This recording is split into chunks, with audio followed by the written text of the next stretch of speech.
Welcome Geetanjali जी, आपका स्वागत good है। Morning ma'am. बस अब आपका स्टेज ही आपका हुआ। आप अपनी स्टोरी शेयर कीजिए और बताइए आपका ट्रांसफॉर्मेशन कैसे हुआ। Good morning ma'am. आवाज मेरी जा रही है? आ रही है क्लियर। Good morning everyone. मेरा नाम गीतांजलि है, मैं प्रयागराज से हूँ। मुझे इस क्लब से जुड़े 3 महीना हो गए हैं। यहाँ आने से पहले मैं शारीरिक और मानसिक रूप से काफी परेशान थी। मुझे 14 साल से हाइपोथायराइड पेशेंट हूँ। मैं अपनी पहले स्टोरी 2 पार्ट में आप लोगों को बताती हूँ। मैं 14 साल से हाइपोथायराइड पेशेंट हूँ। हाइपोथायराइड पेशेंट होने की वजह से मेरा वेट दिन प्रतिदिन बढ़ता जा रहा था। वेट बढ़ने की वजह से मेरे बैक पेन मेरे शुरू हो गए, मेरे पैरों में दर्द शुरू हो गया।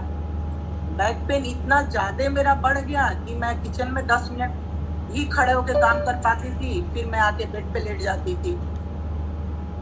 इलाहाबाद में मैंने कई डॉक्टरों को दिखाया, लेकिन मुझे बहुत ज्यादा रिलीफ नहीं मिला। फिर हस्बैंड दिल्ली लिवा के गए, एम्स में मैंने वहां दिखाया, कई वहां टेस्ट हुआ। डॉक्टर ने वहां बोला कि आपका वेट बहुत ज्यादा है, जिसकी वजह से आपको ये प्रॉब्लम हो रही है। उन्होंने पहला यही मुझे बताया कि आप अपना पहले वेट कम करिए, जब आप अपना वेट कम करेंगी तभी आपको रिलीफ मिलेगा। उन्होंने मुझे डाइट चार्ट बना के दिया, मॉर्निंग वॉक करने के लिए बोला। आने के बाद मैं यहाँ 1 महीने तक उस डाइट को फॉलो की। सुबह कंपनी बाग में जाती थी टहलने भी। 1 महीने में लगभग मैंने 4 से 5 किलो वेट भी कम किया। लेकिन 1 महीने बाद फिर मेरी पुरानी वाली दिनचर्या शुरू हो गई, डाइट चार्ट भी मेरा वो हो गया और मैं पहले की तरफ से फिर मेरा वेट गेन होने लगा। उसके बाद मैंने फिर घर में ट्रेडमिल मंगाया, ट्रेडमिल पे भी मैं चलती थी, लेकिन मुझे बहुत ज्यादा फायदा नहीं मिला।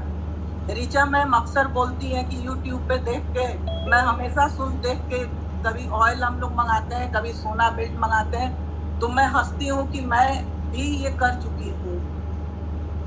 मैंने कितना बहुत चीजें सर्च किया यूट्यूब पे, सोना बेल्ट भी मंगाया, वो भी मैंने यूज किया, ऑयल भी मंगाया, लेकिन कहीं कुछ मुझे फायदा नहीं हुआ। एक बार की आप लोगों को बात बताती हूँ, यूट्यूब पे मैंने कोई बैच जी थे, उन्होंने कोई दवा बताई और 100% श्योर थे कि इससे आपका वेट कम होगा।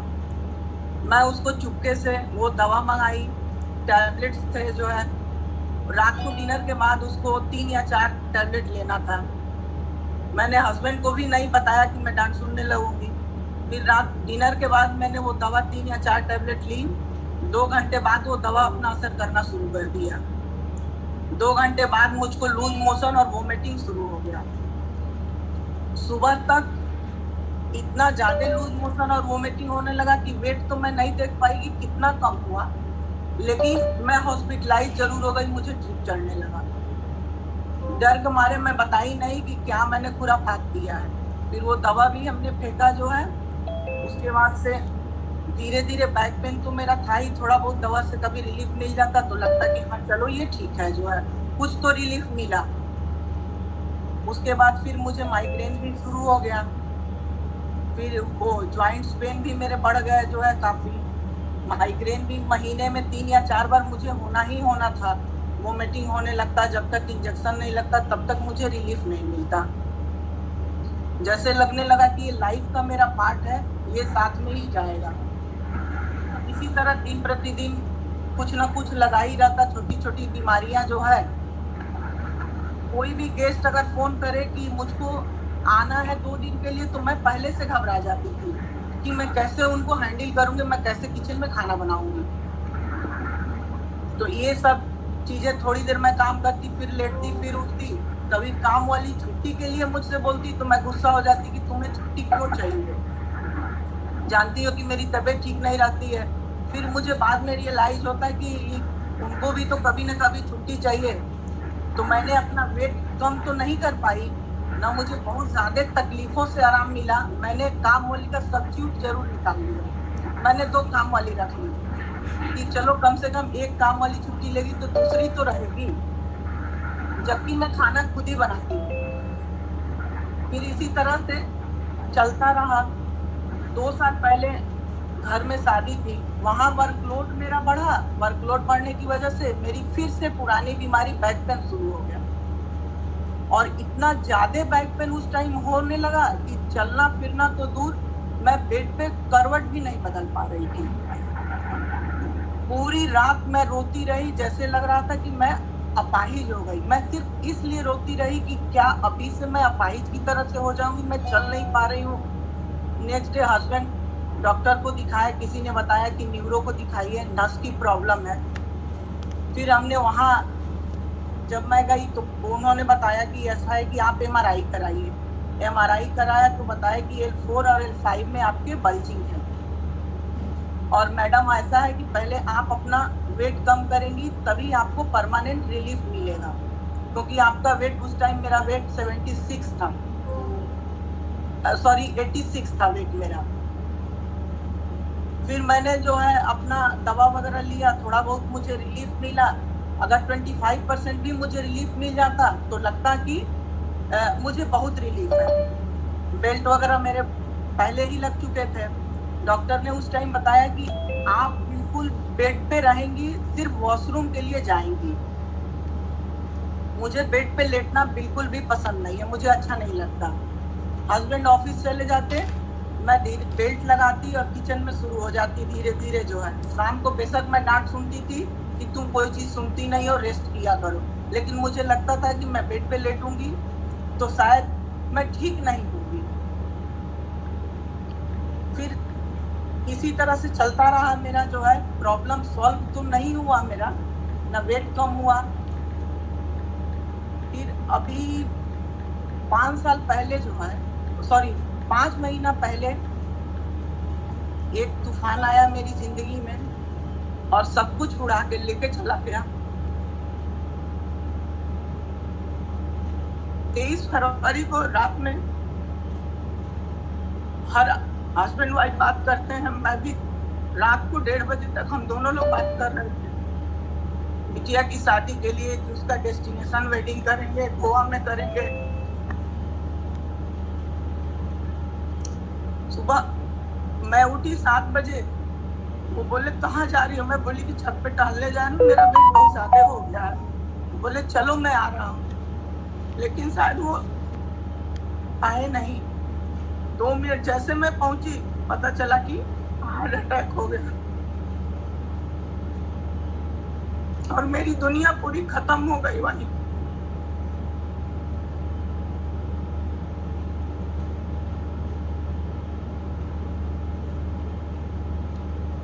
हमने कभी सोचा भी नहीं था कि इस मोड़ पे मैं आके खड़ी हो जाऊंगी। मुझे तो पहले विश्वास ही नहीं हो रहा था कि ये क्या हो गया।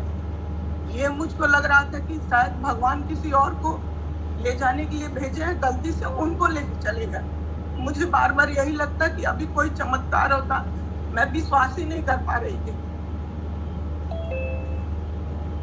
फिर उसके बाद धीरे धीरे मैं बिल्कुल डिप्रेशन में चली गई। मुझे बिल्कुल अंधेरा कमरा पसंद आने लगा और मैं रोज नए नए तरीके ढूंढने लगी कि मैं कैसे उनके पास जाऊं, कि मुझको नहीं रहना है, मुझको सुसाइड करना है। रोज मैं नए नए तरीके खोजने लगी।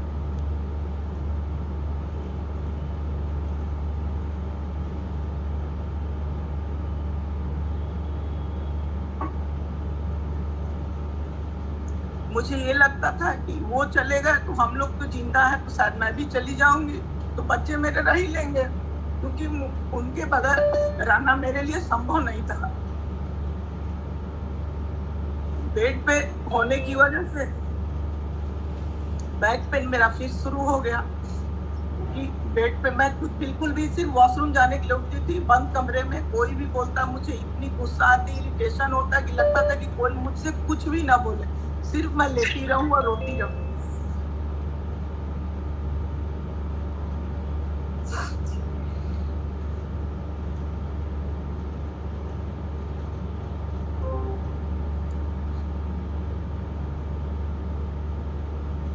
मैं रोज नए नए तरीके ढूंढती रही। फिर एक दिन अचानक से बच्चों के पास मैं सोई थी, बच्चों को लगा कि शायद मैं सो गई।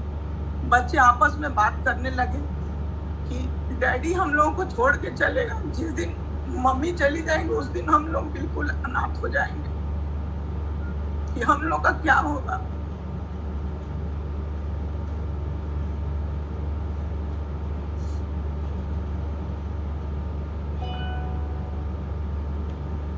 जब मैं ये बात सुनी तो मेरी बिल्कुल अंतरात्मा ही हिल गई कि बच्चे तो सही बोल रहे हैं, लेकिन मेरे पास कोई ऑप्शन नहीं था कि मैं कैसे इससे बाहर निकलूं।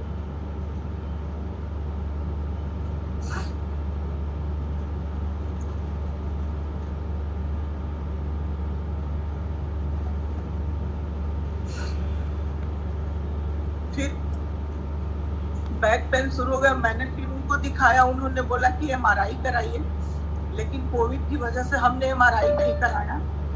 दवा मैंने लिया, थोड़ा बहुत रिलीफ मिला मुझे बिल्कुल, लेकिन मुझे बहुत ज़्यादा रिलीफ नहीं मिला क्योंकि मेरा वर्क बिल्कुल ख़त्म हो गया था। मैं बेड पे रहती, नाश्ता भी मुझे करने की इच्छा नहीं होती। फिर बच्चे बोलते कि आप नहीं करेंगी तो मैं भी नहीं करूँगा, मैं भी नहीं करूँगी, तो इसलिए मुझे मजबूरी में करना पड़ता। तो 3 टाइम मैं प्रॉपर नाश्ता और खाना तो लेती थी, लेकिन वर्कआउट कुछ भी नहीं था, इसलिए मेरा फिर वेट बढ़ने लगा था, जिसकी वजह से मैं परेशान रहती थी। जो है बिल्कुल उठने में जैसे लगता था कि नस खींच रहा है, उस तरह से हो गया था। फिर एक दिन सोशल मीडिया के माध्यम से, जैसा प्रियंका मैम ने अभी बताया, मुझको प्रियंका मैम मिली फेसबुक से। मैं उनका प्रोफाइल देखती थी, जो यहाँ लोग क्लब में अक्सर शेयर करते हैं कि मेरा ये अपना अपना एक्सपीरियंस जो है। फिर मैं प्रियंका मैम को मैसेज किया कि मैम मुझे वेट कम करना है। मैम ने उधर से कॉल किया, लेकिन मैं उठाई नहीं क्योंकि उस टाइम भी मैं रो ही रही थी। फिर उन्होंने मैसेज किया कि आप अगर मेरे से बात नहीं करेंगी तो मैं आपकी मदद कैसे करूँगी। मैंने देखा, इग्नोर कर दिया कि अरे कुछ चलो छोड़ो जाने दो। फिर 15 डेज बाद मैंने अपना नंबर मैम को भेजा कि मैम इस नंबर, मैम ने फिर वीडियो कॉल किया, लेकिन मैं रो रही थी, इसलिए मैम का फ़ोन, मैं नेट बंद करके मैम को मैसेज की कि मैम मेरा नेटवर्क इशू है, आप मुझे कॉल करिए। मैम ने कॉल किया मुझे, तो मैम से मेरी बात हुई। मैम ने कहा कि घर में कोई प्रॉब्लम है क्या। उस टाइम यही लग रहा था जैसे डूबते को तिनके का सहारा। मैम का जब फोन आया, मैंने कहा कि नहीं, क्योंकि मैम मेरे लिए अननोन थी, मैं उनको सारी चीजें बताना नहीं चाहती थी, ना मैं उनके सामने रोना ही चाहती थी। लेकिन मैम, शायद ऊपर वाले को यही मंजूर था, मैम समझ गई कि कोई प्रॉब्लम है। मैम ने कहा कि आपकी आवाज ऐसी क्यों आ रही है। फिर मैं रोने लगी। मैं बताई कि अभी कुछ दिन पहले मेरे साथ ये हो गया है, मैं बहुत परेशान हूँ।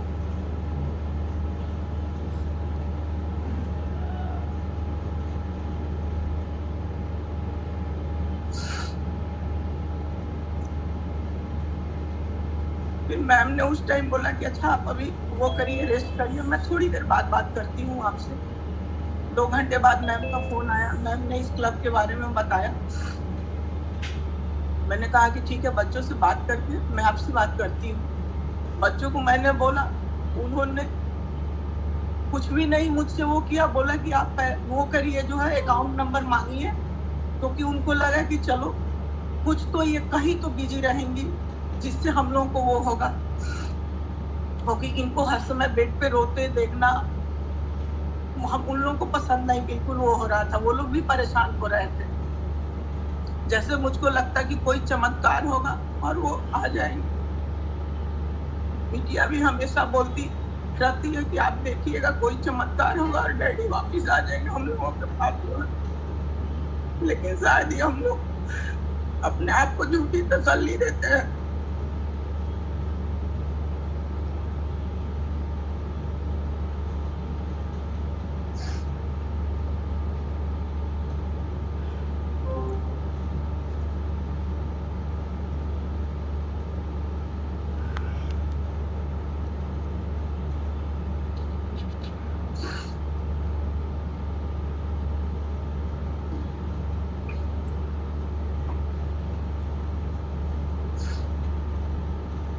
फिर मैं इस क्लब को ज्वाइन की।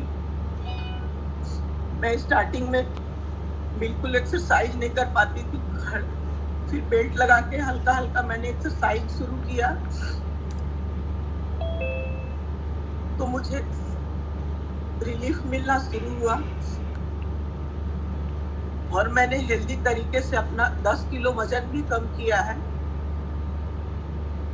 और इस टाइम 3 महीने से शायद मुझे 1 या 2 बार जो है माइग्रेन की प्रॉब्लम शुरू हुई, माइग्रेन शुरू हुआ, बाकी सब ठीक रहा। जो है इधर 3 महीने में हम 4 बहनें हैं, जो है भाई नहीं है, तीनों हम चारों लोग इस क्लब से जुड़े हैं और सब लोग बहुत खुश हैं। वो लोग भी कहीं शायद बैठ के इस टाइम देख रहे होंगे, सुन रहे होंगे और हो ही रहे होंगे जो है।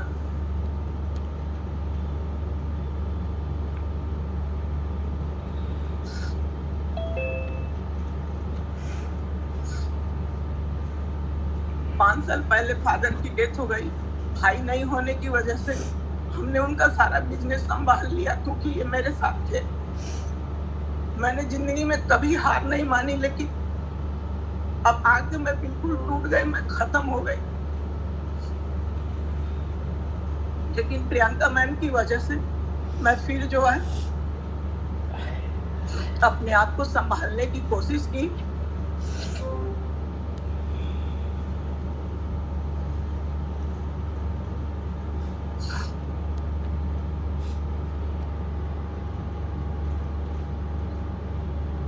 ये मेरा 2 महीने बाद का रिजल्ट है।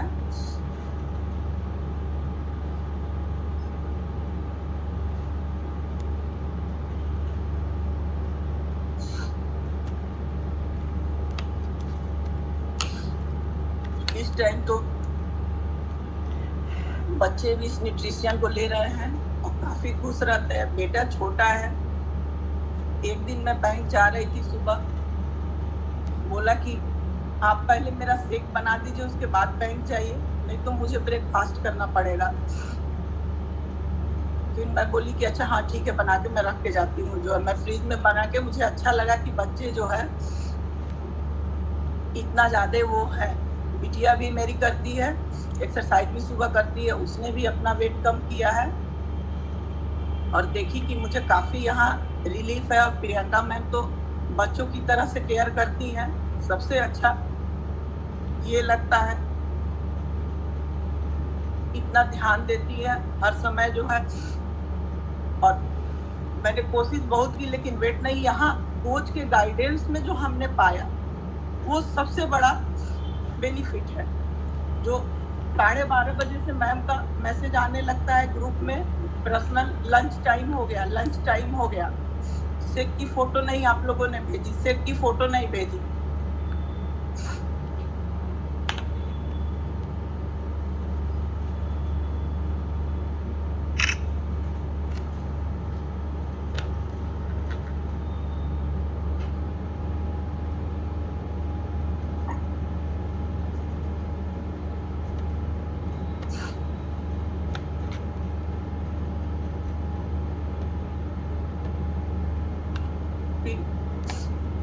अभी मुझे काफी रिलीफ है। बैक पेन भी मेरे आराम हो गए हैं। हेयर फॉल इतना ज्यादा होता था कि घर में झाड़ू लगाओ तो कूड़े की जगह सिर्फ बाल ही बाल दिखते थे, लेकिन वो भी मेरा प्रॉब्लम सॉल्व हो गया है। और माइग्रेन भी इस टाइम बहुत ही मतलब बेटर मैं फील कर रही हूँ। एनर्जी लेवल तो मेरा बिल्कुल भी नहीं, 0 के बराबर था, 0 ही था।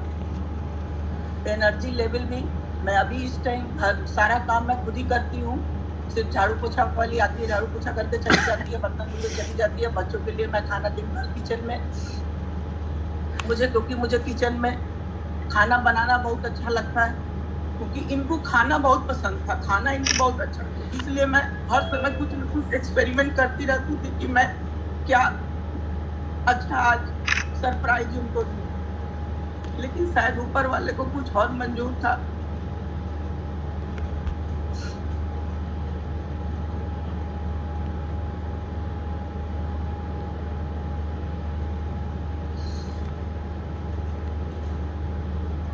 मैं अपनी जिंदगी से बिल्कुल होपलेस हो गई थी। जैसे लगता था कि मेरी जिंदगी में कुछ भी नहीं बचा है। आप लोगों के साथ आने के बाद मुझे, और मैं सबसे बड़ा दिल से प्रियंका मैम और सारे कोचेज को दिल से थैंक यू बोलना चाहूंगी, जिन्होंने मुझे इतना सपोर्ट किया। हो सकता है मेरी स्टोरी सुनने के बाद किसी की लाइफ चेंज हो जाए, तो मैं अपने आप को थैंक यू बोलूंगी।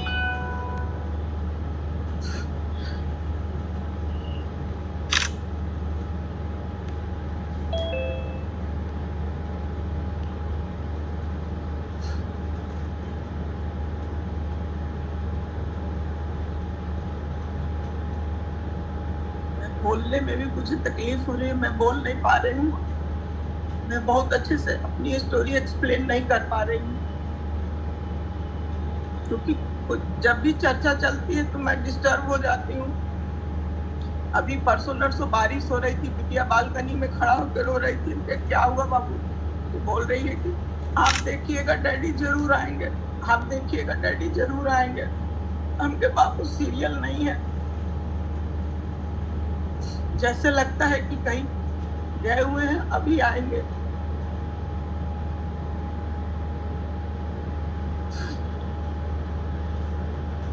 ये मेरी जर्नी है। मैं अभी बहुत ज्यादा उसमें नहीं हूँ, बोल पा रही हूँ आप लोगों से। मुझे गीतांजलि जी, यू आर वेरी ब्रेव। आपने जो अपना यहाँ पे आके हम लोग की कम्युनिटी से जुड़ करके डिसीज़न लिया, आपके हेल्थ में भी फ़ायदा हुआ है। पहले थोड़ा सा पानी पीजिए, एक स्माइल दीजिए, पानी पीजिए।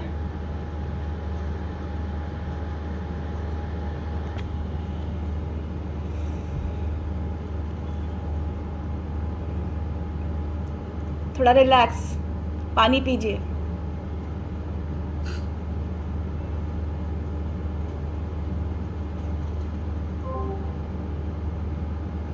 आप ये सोचिए कि भगवान ने अगर आपसे कुछ लिया तो आपको बहुत कुछ दिया भी बदले में।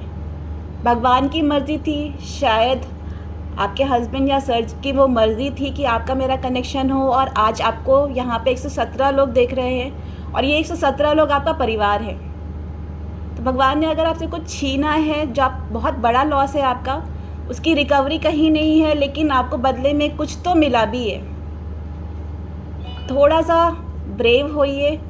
अभी आपने आपके पास बच्चों की जिम्मेदारी भी है, उसको भी पूरी करनी है, और इस कम्युनिटी में आपको हेल्प तो मिलेगी ही, एक खुशी भी मिली है। और जहाँ तक मैं देख पाई हूँ, आज से 3 महीने पहले जब आप मुझे मिली थी, तो जो डिप्रेशन था, जो आपकी पहले मेरी बात हुई थी, तो मैंने आपकी आवाज़ से ही आपको पकड़ा था कि क्या प्रॉब्लम है। क्योंकि जैसे आज अभी आप बोल रही हैं ना, आपने मुझसे ही एक ऐसा हेलो आपने उस दिन भी किया था। मैंने आपको देखा नहीं था, लेकिन आपकी आवाज़ में ही वो दर्द था कि पकड़ लिया था। लेकिन आज की तारीख में आपसे बात करती हूँ तो वो कहीं ना कहीं 50% ही सही, आप उसे ओवरकम कर चुके हैं, और समय ही घाव को भरता है। इस उम्मीद के साथ कि आपका भी बहुत अच्छा होगा, आप बहुत अच्छा, आपका हेल्थ रिज़ल्ट है, आपका ट्रांसफॉर्मेशन भी बहुत अच्छा है, और ये 117 लोग आपका आज एक समझ लीजिए एकजुट परिवार है। आप किसी को भी पुकारेंगे तो शायद आपको वो मना नहीं करेगा कि नहीं, हम आपके लिए खड़े नहीं होंगे। मानते हैं आप इस बात को? मानते हैं ना? बिल्कुल। तो अब जो कुछ चीज़ें देखिए, भगवान का सहारा मिला जो है, हम लोग वही यहाँ पे इस कम्युनिटी में यही है ना कि यहाँ पे हेल्थ भी है, एक कम्युनिटी है जो आपके साथ हमेशा खड़ी है। आप किसी को भी एक फ़ोन करेंगे तो कोई मना नहीं करेगा कि नहीं, हम आपके लिए कुछ नहीं कर सकते। शायद आज की तारीख में अपने जो रिलेशन होते हैं उसमें सच्चाई इतनी नहीं होती कि जितनी कि यहाँ पे हम लोग एक मतलब हम लोग लाइक माइंडेड पीपल हैं, हम लोग की सोच एक जैसी हो चुकी है।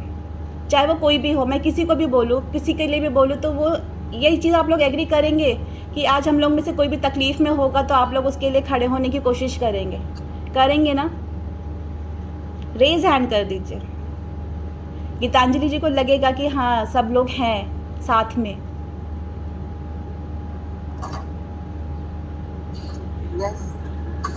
Yes, we are with you, we are family. तो थोड़ा सा आंसुओं को रोक करके एक छोटी सी स्माइल पास कर दीजिए।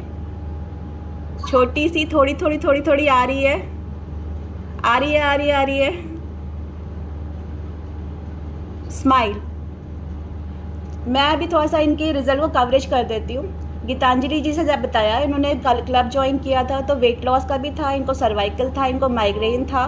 साथ में इन्होंने जब ये इस कम्युनिटी में आए, इन्होंने इसको स्टार्ट किया। आज की तारीख में इनको माइग्रेन, जैसे इन्होंने बताया, विद डिस्क्लेमर कि हम कोई मेडिकल ट्रीटमेंट नहीं करते, एक लाइफ स्टाइल पर सुधार करते हैं। उन्होंने भी अपनी लाइफ स्टाइल सुधारी। यहाँ पर जब डेली वो 1.5 घंटे का बूस्टअप मिलता है, एनर्जी मिलती है, तो हम लोग अपने जीवन के स्ट्रेस को, टेंशन को भूल जाते हैं। ये जो 117 लोग, 16 लोग जो अभी बचे हैं यहाँ पे अभी हैं, इन 116 लोगों में कोई ऐसा होगा कि जो कहे कि हमें तो जीवन में कोई स्ट्रेस ही नहीं है। गीतांजलि जी के साथ एक वो इनकी लाइफ में एक ऐसा एक घटना घटी जो बहुत बड़ी थी। लेकिन इसके अलावा भी हम जो इतने लोग यहाँ बैठे हैं, कितने लोग हैं जो ये कहते हैं कि हमारे जीवन में कोई स्ट्रेस नहीं है। कुछ ना कुछ स्ट्रेस ज़रूर है, चाहे वर्क को लेके होगा, चाहे बिजनेस को लेके होगा, चाहे बच्चों को लेके होगा, XYZ। लेकिन जब हम सुबह यहाँ आते हैं, वो एक जो 1.5 घंटे का जो चार्जिंग मिल जाती है ना, उस चार्जिंग से क्या होती है कि हम लोग वो जो 23 घंटे हैं बाकी के बचे हुए, 22.5, मैथ्स थोड़ी वीक है जो भी, तो वो हम लोग उसको दिन भर के लिए चार्ज पाते हैं अपने आप को। ऐसा होता है ना आप लोगों के साथ कि यहाँ पे आते हैं, अब कुछ देर के लिए हम पूरी दुनिया से कट जाते हैं और यहाँ पे आके बड़ा हैप्पी सा, हेल्दी सा महसूस करते हैं। कौन कौन है जो वेट करता है कि सुबह का 7 बजे और हम लोग फटाफट लॉग इन करें? कितने लोग वेट करते हैं? अब इसमें तो ईमानदारी दिखा दीजिएगा, कितने लोग वेट करते हैं और कितने लोग सोचते हैं कि अरे अभी सो लेते हैं थोड़ा सा, अभी उठ के इतना परिश्रम क्यों करना। कितने लोग ऐसे हैं जो अलार्म लगाते हैं 5 बजे का, उठते हैं 6:45 बजे। कितने लोग ऐसे हैं जो अभी भी अपनी लाइफ स्टाइल पे काम नहीं कर पाए। रूपाली मैम 5 बजे का अलार्म लगाती है, 7 बजे उठती है, गलत बात। ऋचा मैम आप? नो मैम, वो गलती से हो गया। सारिका मैम, ऋचा मैम, वो लोग 5 बजे का अलार्म लगाते हैं और 7 बजे उठते हैं, इसलिए रेज हैंड किया हुआ है। बातों पे जाए, बातों पे। मुझे पता है मैम, मुझे पता है आप कितने बजे उठते हैं, लेकिन रेज हैंड आपने गलत क्वेश्चन पे कर दिया है।